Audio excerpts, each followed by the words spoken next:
Hello Pakistan, तुम क्या बोला बांग्लादेश तुम बाई बाई। কিন্তু তোমরা দে 10 ওভারে 86 রান দেখলাম।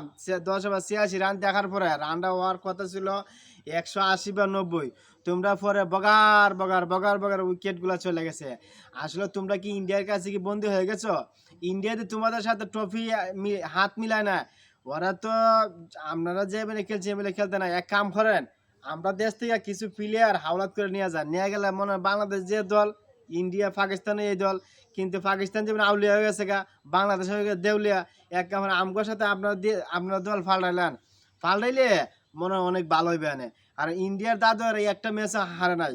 আমার আসল কথা হইলো আপনারা দলটা একেবারেই খারাপ দল, ঠিক আছে? যদিও এবার পাকিস্তানের বাবর আজম আর রেজওয়ান থাকতো, অবশ্যই জিততো। এক কাম করেন, বাবর আজমের সাথে আর রেজওয়ানের সাথে আপনারা ফোনে আলোচনা করেন, এই জিনিসটা আলোচনা করলে অবশ্যই আপনার পাকিস্তান জিততে পারতো, ঠিক আছে?